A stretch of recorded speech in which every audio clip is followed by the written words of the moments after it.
बिस्मिल्लाहिर्रहमानिर्रहीम।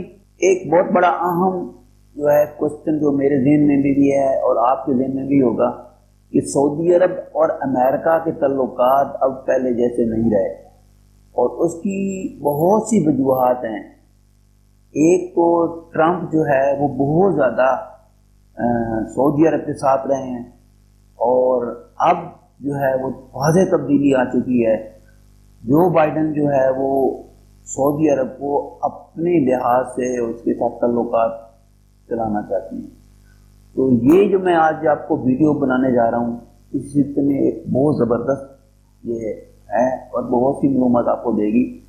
आप मेरे इस चैनल को प्राइम न्यूज़ को ज़रूर देखिए। इसको बहुत ज़्यादा मालूमात में देता हूँ, बहुत ज़्यादा मेरी रोज़ाना एक वीडियो होती है वहाँ पर और इसमें हर रोज़ वीडियो एक देता रहता हूँ जो कि मालूमात के मुतालिक होती है। मुख्तलिफ ममालिक के दरमियान कॉन्फ्लिक्ट होते हैं और बहुत से मालूमात होती है जो आपको मिलती रहती हैं। तो प्लीज़ मेरी इस वीडियो को स्किप ना करें और इसको आप पूरा देखिए। पूरा देखने से आपकी मालूमात में इजाफा होगा और आपको एक नई बात मिलेगी। तो चलते हैं असल बात की तरफ।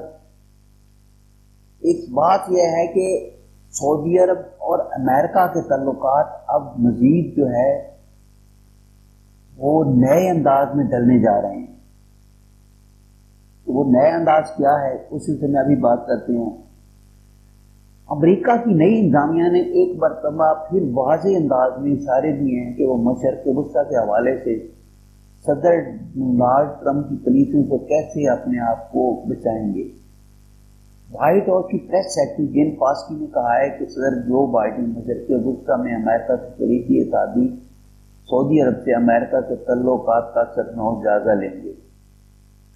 सदर ट्रंप ने अपने दामाद जेरेड किशनर की वसात से सऊदी अरब के वली-अहद शहजादा मोहम्मद बिन सलमान से करीबी तल्लुकात इस्तेमाल कर लिए थे और उनको अमेरिका की तरफ से अफरोज के हथियारों को यमन की जंग में बेदरेग इस्तेमाल की खुली छुट्टी दे दी थी। बजाय अब ऐसा नजर आ रहा है कि सदर जो बाइडन वली-अहद मोहम्मद बिन सलमान की बजाय सऊदी अरब के साथ अपने मामलात बराह रास्त शाह सलमान से बातचीत के जरिए निपटाएंगे। शाह सलमान वली-अहद मोहम्मद बिन सलमान के वालिदा और उनकी उम्र लगभग 80 वर्ष है और उनकी सेहत भी बहुत अच्छी नहीं है। अमरीकी दफ्तर खारजा की जानिब से जारी करदा एक हालिया बयान में कहा गया है कि आइंदा से अमरीकी पुलिस कानून की बालादस्ती और इंसानी हकूक़ की पासदारी तरजीह देने पर मबनी होगी। सवाल ये पैदा होता है कि नई अमरीकी इंतजामिया की ये पॉलिसी में तब्दीली का दोनों मुल्कों पर क्या असर पड़ेगा और अमरीका और सऊदी अरब के आगे चल कर क्या खतरात पेश आ सकते हैं। सऊदी अरब के जवान साल वली-अहद जिनको दुनिया MBAS के नाम से जाती है के लिए वाज़ेह तौर पर उसका ये मतलब होगा उनकी मनमानियों के दिन अब हकीकी तौर पर खत्म हो गए हैं। सऊदी अरब को अगर अमेरिका को बतौर अपने दिफाई इत्तेहादी और अपने तहफ़्फ़ुज़ के ज़ामिन के तौर पर रखना है तो उसको अमरीकी वज़ारत ख़ारिजा में सोच की इस तब्दीली से अपने आप को हम रखने के लिए अपनी पॉलिसी में चंद बुनियादी तब्दीलियाँ करनी होंगी। यमन में सऊदी अरब की क़यादत में जारी जंग के लिए अब अमेरिका की मज़ीद हमायत हासिल नहीं होगी। इस पर अपनी पॉलिसी तब्दील करते हुए सऊदी अरब शायद ये कह सकता है कि ठीक है, हम सऊदी अरब को पहले ही इस जंग को ख़त्म करने का रास्ता ढूंढ रहे थे। अमेरिका चाहता है कि कतर से सऊदी अरब के तल्लुकात बेहतर हों जो कि सऊदी अरब हाल ही में कर चुका है। अमेरिका के दारुल हुकूमत से उठने वाली आवाज़ों में सऊदी अरब में कैद इंसानी हकूक़ की ख़वातीन कारकुनान की रिहाई के मुतालबे भी शामिल हैं और गुज़िश्ता हफ्ते सऊदी अरब ने इंसानी हकूक़ की सबसे सरकर्दा कारकुन लजीन को ज़मानत पर रिहा कर दिया है। सऊदी अरब और अमेरिका के तल्लुकात की जड़ें काफ़ी गहरी हैं और ये दोस्ती के बीच इस तरीकी मुलाकात में बोए गए थे जो 1945 में अमरीकी जंगी जहाज पर सऊदी अरब के इस वक्त के फरमानरवा शाह अब्दुल अजीज और सदर रोज़वेल्ट के दरमियान हुई थी। गुज़िश्ता दिहाइयों में ये दोस्ती कई बहरानों से गुजरी है जिसमें सन 1973 में सऊदी तेल की फ़रोख्त पर पाबंदी, सन 1991 में खलीज जंग के अलावा 11 सितंबर 2001 में अमरीका पर सऊदी अरब से तल्लुक़ रखने वाले दहशतगर्दों के हमले भी शामिल हैं। सऊदी अरब के हुक्मरान शायद वाशिंगटन में इफ्तार में आने वाली नई इंतजामी से इतने खुश ना हों لیکن وہ راتوں رات امریکہ کی جگہ کسی اور قوت سے معاملہ طے نہیں کرنے والے۔ سعودی حکمرانوں نے جو بائیڈن کو صدر کے عہدے کا حلف اٹھانے کے بعد مبارکباد دینے میں بھی کئی دن لگا دیے ہیں۔ سعودی عرب کو اس بات کا پوری طرح ادراک ہے کہ اگر خلیج سے امریکہ اپنا طاقتور 5واں بحری بیڑا نکالے تو پھر اس کا درینہ دشمن ملک ایران اس خلا کو پر کرنے میں دیر نہیں لگائے گا اور خطے میں اپنی بالادستی قائم کرنے کی کوشش کرے گا۔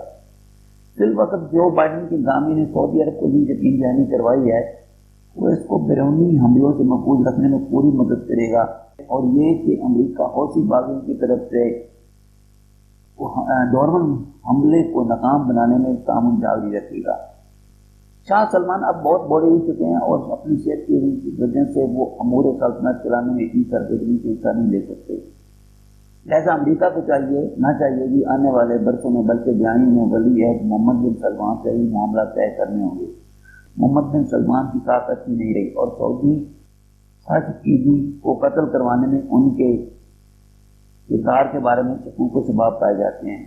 سعودی عرب کے اندر محمد بن سلمان اپنی سماجی اصلاحات کے تناظر میں کافی مضمون ہیں، اور خاص طور پر نوجوان نسل میں اپنے آپ کو 35 سالہ ولی عہد سے ذہنی اور فکری طور پر قربت پائی جاتی ہے، خاص طور پر ایک ایسے ملک میں جہاں ہمیشہ سے 70 اور 80 سال کی عمر کے لوگ ہی بادشاہ اور ولی عہد رہے ہوں۔ سعودی سلطنت میں طاقت اور حکومت کے تمام ذرائع ان کے اختیار میں ہیں، اور انہوں نے ملکی مسلح فوج، وزارت داخلہ اور نیشنل گارڈ کو براہ راست اپنے تابع کر دیا ہے۔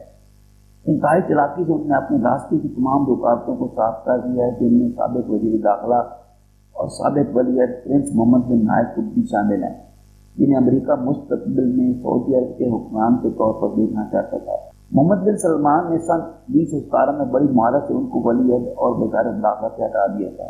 تاریخ میں جب بھی سعودی عرب کے معاملات میں امریکہ کے اثر انداز ہونے کی بات آئی ہے، نتائج امریکہ کی مرضی کے عین مطابق نہیں نکل پائے۔ سن 2005 میں امریکہ اس وقت کی وزیر خارجہ کونڈولیزا نے شخصی حکومت کے اور بادشاہوں کی مذمت کرتے ہوئے سعودی عرب پر زور دیا تھا کہ وہ جمہوریت کا اپنا نظام نیا ملک میں انتخابات ہے۔ اس کے جواب میں سعودی حکمران خاندان نے صرف انگلی گیلی کرنے کے مترادف محدود پیمانے پر بلدیات کی سطح کے انتخابات کرائے تھے۔ ان مقامی سطح کے انتخابات کے نتائج میں انتہائی قدامت پسند، مغرب مخالف اور سخت مذہبی خیالات رکھنے والوں نے ان انتخابات کے بعد سعودی عرب کے حکمران خاندان کا امریکہ کو یہی پیغام تھا کہ آپ اپنی خواہشات کے بارے میں احتیاط سے کام لیں۔ دراصل امریکہ اور سعودی عرب کے تعلقات جو ہے انتہائی جو ہیں وہ مختلف ہوتے جا رہے ہیں۔ اس کی بنیادی وجہ امریکہ جو ہے انسانی حقوق کے سلسلے میں بہت زیادہ جو ہے زور دیتا ہے، اور سعودی عرب میں جو معاملات چل رہے ہیں وہ اور طرح کے ہیں۔ سعودی عرب میں وہاں پر اسلامی نظام ہے اور وہاں پر بہت زیادہ سخت قانون ہے۔ مثال کے طور پر جو آدمی مرڈر کرتا ہے اس کو پھانسی کی سزا یا اس کا گلا کاٹ دیا جاتا ہے۔ تو وہاں پر قانون جو نظام ہے، وہاں پر جو نظام ہے سعودی عرب میں بہت زیادہ سخت قانون ہے۔